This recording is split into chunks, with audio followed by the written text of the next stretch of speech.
افلا یتدبرون القرآن، تدبر قرآن، مولانا امین احسن اصلاحی۔ آگے آیات 31 تا 55 کا مضمون۔ حصہ سوم۔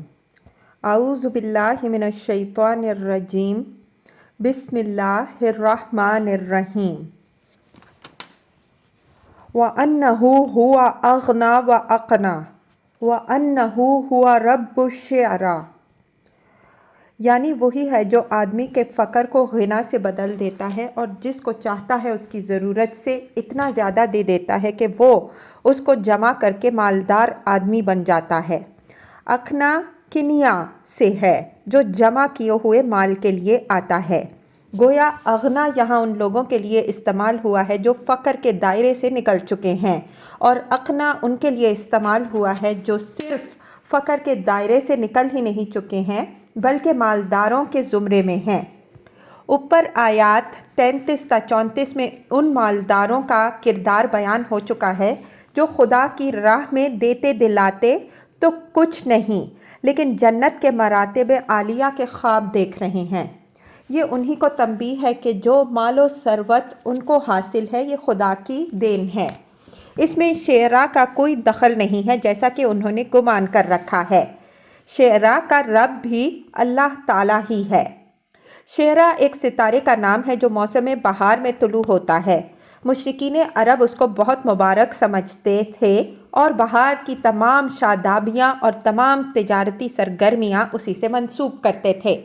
ایک جاہلی شاعر اپنے ممدوح کی تعریف میں کہتا ہے: شامس فی القر حتی اذا ما زقت الشعر فبر وزل۔ وہ سردیوں کی ٹھنڈ میں لوگوں کو گرمی پہنچانے والا ہے، اور جب شعراء طلوع ہوتا ہے یعنی موسم بہار آتا ہے تو وہ لوگوں کے لیے ٹھنڈک اور سایہ بن جاتا ہے۔ یہاں اس بحث پر نظر رہے جو ابتدائے سورہ میں وَالنَّجْمِ إِذَا هَوَىٰ کے تحت گزر چکی ہے کہ یہ ستارے جن کو نادانوں نے اپنی قسمتوں کا مالک سمجھ رکھا ہے، اپنے سجود و عبودت سے خود شہادت دیتے ہیں کہ اللہ تعالیٰ ہی ان کا رب ہے۔ یہ امر ضروری نہیں ہے کہ یہ ساری باتیں بھی عینیہ موسیٰ علیہ السلام اور ابراہیم علیہ السلام کے صحیفوں کے حوالوں ہی پر مبنی ہوں، بلکہ ان کی نوعیت توسیع کلام کی ہے۔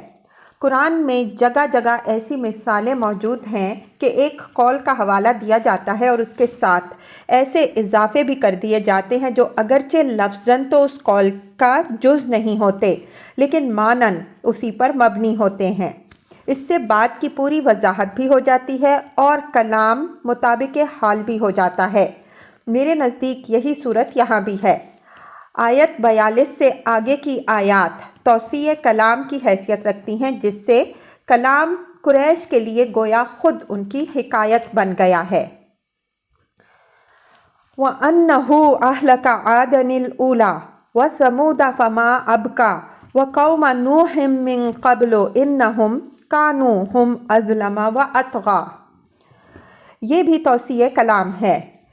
تاریخی حوالوں سے قریش کو متنبع کیا گیا ہے کہ جس طرح آج تمہیں انذار کیا جا رہا ہے اسی طرح تم سے پہلے اس ملک کی قوموں میں سے عاد اور سمود کو بھی اس کے رسولوں نے انذار کیا، اور ان سے پہلے قوم نوح کو بھی، لیکن ان قوموں نے خدا کے انذار کی کوئی پرواہ نہ کی۔ بالآخر اللہ تعالیٰ نے ان سب کو ہلاک کر دیا اور اس طرح ہلاک کیا کہ ان میں سے کسی کو بھی نہ چھوڑا۔ مطلب یہ ہے کہ یہی انجام تمہارا بھی ہونا ہے اگر تم نے انہی کی روش اختیار کی۔ خدا کا قانون سب کے لیے یکساں ہے اور تمہاری اپنی تاریخ اس کی گواہ ہے۔ عاد کو یہاں عاد اولیٰ سے تعبیر کیا ہے، اس کی وجہ یہ ہے کہ سمود انہی کے بقایا میں سے تھے اور وہ عاد ثانی سے مشہور ہیں۔ انہم کانوا ہم اظلم واطغیٰ کا تعلق صرف قوم نوح ہی سے نہیں بلکہ عاد اور سمود سے بھی ہے، یعنی ان سب پر جو تباہی آئی یہ قدرت نے ان پر ظلم نہیں کیا بلکہ یہ خود ہی اپنی جانوں پر ظلم ڈھانے والے اور نہایت سرکش تھے۔ مطلب یہ ہے کہ قوموں پر جو تباہی آتی ہے اس کے اصل اسباب خارج میں نہیں ہوتے، بلکہ وہ ان قوموں کے اندر ہی سے ابھرتے ہیں جو کبھی زلزلہ، سیلاب اور طوفان کی شکل میں نمودار ہوتے ہیں، کبھی کسی دشمن کے حملہ و ہجوم کی صورت میں۔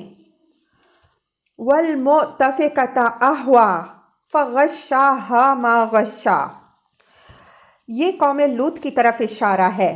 مؤتفقہ کی تحقیق لسان العرب میں یہ بیان ہوئی ہے۔